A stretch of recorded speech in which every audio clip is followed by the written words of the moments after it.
नमस्कार career भाईना आजिर video आपण को स्वागत।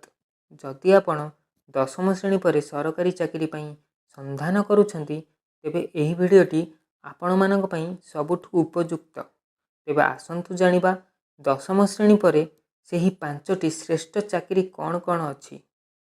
देखंतु मित्र माने गलानी से जुग जेबे तुमे +2 पर कि ग्रेजुएशन पर सरकारी चाकरी प्रिपेयर होउथुलो। एबे तुमे दशम श्रेणी पर भी गवर्नमेंट जॉब प्रिपेयर करि परिबो, चाकरी भी पाई परिबो। सर्वप्रथम आमे कथा हवा एसएससी विषय रे, स्टाफ सिलेक्शन कमिशन विषय रे। एसएससी सबु वर्ष 3टी एग्जाम कराई थाए जो 10th पास करिथिबा पिला एग्जाम रे अप्लाई करि परिबो। फर्स्ट होची एसएससी रो एमटीएस रो एग्जाम, आउ गोटे होची एसएससी रो जीडी रो एग्जाम एवं आउ गोटे होची एसएससी रो सिलेक्शन पोस्ट रो एग्जाम कराई थाए। एही 3टी एग्जाम पई सेटा एमटीएस एग्जाम हो कि सेटा जीडी एग्जाम हो कि सेटा सिलेक्शन पोस्ट रो एग्जाम हो, जदि तुमे 10th पास करिथिबो ताहाले तुमे एही पोस्ट पई अप्लाई करि परिबो।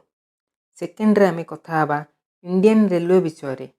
रेलवे भितरे भी गोटे एग्जाम थाए ग्रुप डी रो एग्जाम, आउ गोटे एग्जाम थाए एएलपी एंड टेक्नीशियन रो एग्जाम एवं आउ गोटे एग्जाम थाए आरपीएफ कॉन्स्टेबल रो एग्जाम। जदि आपण 10th पास करि सारी छंती ताहाले ग्रुप डी पई फॉर्म अप्लाई करि परिबे। जदि आपण 10th पास सहित आईटीआई भी पास करि सारी छंती ताहाले ALP assistant loco pilot and technician रो पोस्ट अप्लाई करि परिबे। किंतु तुमे जदि केवल 10th पास करिथिबो ताहाले तुमे आरपीएफ रे रेलवे प्रोटेक्शन फोर्स रे कॉन्स्टेबल जॉब पई अप्लाई करि परिबो। नेक्स्ट आमे कथा हवा इंडियन पोस्टल डिपार्टमेंट विषय रे। इंडियन पोस्टल डिपार्टमेंट रे गोटे जीडीएस रो पोस्ट अछि, ग्रामीण डाक सेवक रो पोस्ट। तुमे 10th पास करी जीडीएस रो पोस्ट को अप्लाई करि परिबो। लास्ट रे आमे कथा हवा जो पिला आर्मी रे जॉइन हेबाकू चाहूची कि जो पिला डिफेंस फोर्स रे जॉइन हेबाकू चाहूची। जदि तुमे 10th पास करि सारिचो ताहाले तुमे बीएसएफ रे नहले सीआरपीएफ रे नहले आईटीबीपी रे ता सहित आसाम राइफल्स रे भी कॉन्स्टेबल रो पोस्ट पई अप्लाई करि परिबो।